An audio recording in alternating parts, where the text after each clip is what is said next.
For nothing, I know what I need, and it's more than the money, it's more than a woman. Not easy to reach, but I know that I gotta be pulling up, shut it down when I'm pulling up, come around when I'm pulling up, in my town and I'm pulling up, ready for anything, anyone, know that I get it done, in the bands I be pulling up, tell your friends cause I'm pulling up, shut it down when I'm pulling up, come around when I'm pulling up, in my town and I'm pulling up, ready for anything, anyone, know that I get it done, in the bands I be pulling up. Donc, salut à tous, j'espère que vous allez bien, et pour ma part, ça va super.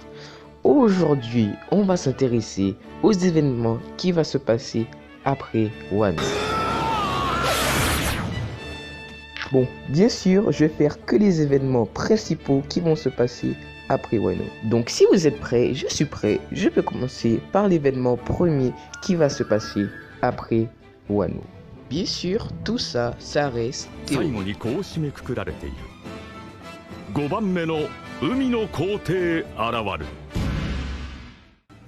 Donc déjà, comme premier événement, Luffy va devenir le 5e empereur. Luffy va faire partie des 4 empereurs. Donc Luffy va faire partie des personnes les plus puissantes de tout le manga.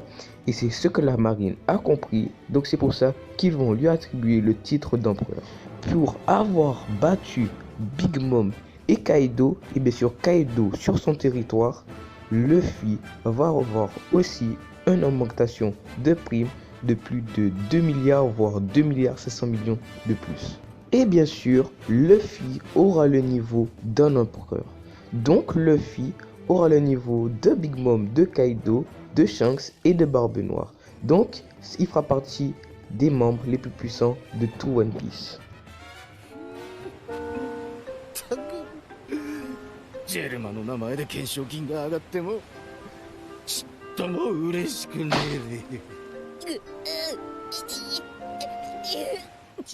Bon, bien sûr, ce n'est pas que la prime de Luffy qui va augmenter, mais bien les primes de tout l'équipage. Et oui, toutes les primes de l'équipe vont augmenter. Donc j'avais déjà fait une vidéo sur les prochaines primes de l'équipage au chapeau de paille. Donc je vais pas redire les primes. Si vous voulez aller la regarder, je vais mettre dans la description. Ou sinon vous allez juste dans ma chaîne et vous regardez. Voilà. Et oui, l'équipage commence à s'approcher de son but. Ils vont bientôt découvrir le One Piece. Donc leur prime ne doit pas stagner. Il doit augmenter comme la prime de leur capitaine. Il doit bientôt toucher, que Zoro doit toucher le milliard et bien sûr Sanji aussi. Et voilà, l'équipage doit augmenter aussi sa prime.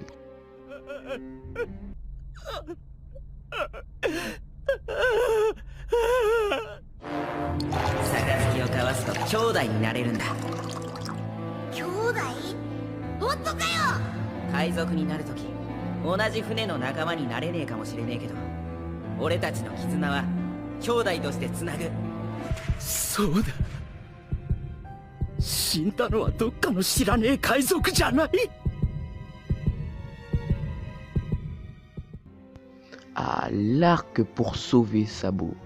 Et oui, l'arc parallèle à Marineford. Et oui, l'arc où ils vont sauver Sabo. L'événement où Luffy va sauver son deuxième frère Sabo. Mais cette fois-ci, Sabo, je pense qu'il ne va pas mourir. Et il va rentrer avec lui. Donc je vais pas rentrer vraiment dans les détails de la guerre.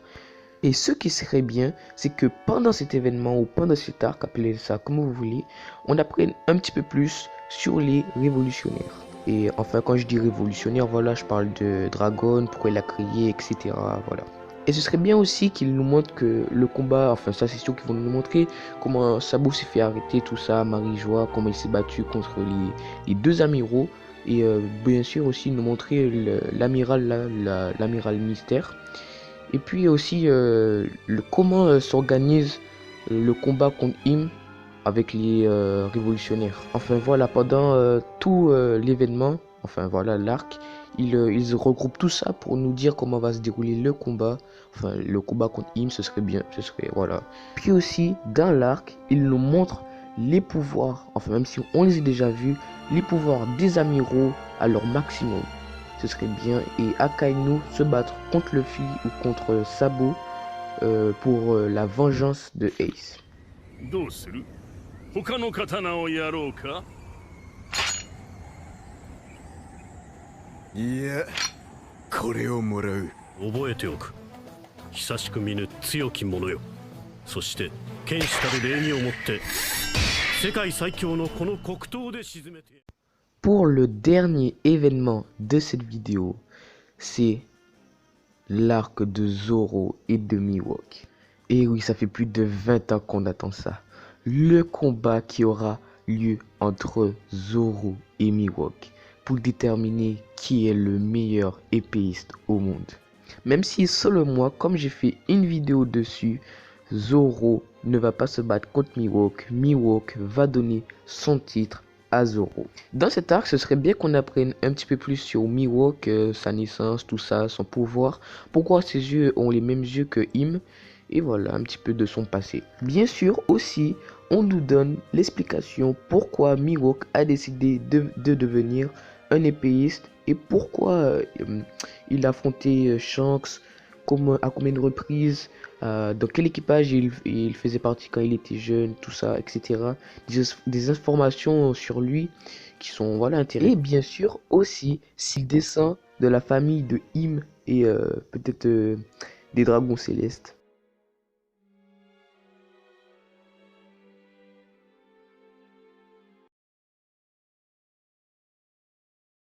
Donc voilà les amis, on arrive déjà au terme de la vidéo. J'espère que ça vous a plu. Si vous voulez un numéro 2 de ce genre de vidéo, vous me le dites dans les commentaires. Voilà, ça me fait toujours plaisir de lire vos commentaires.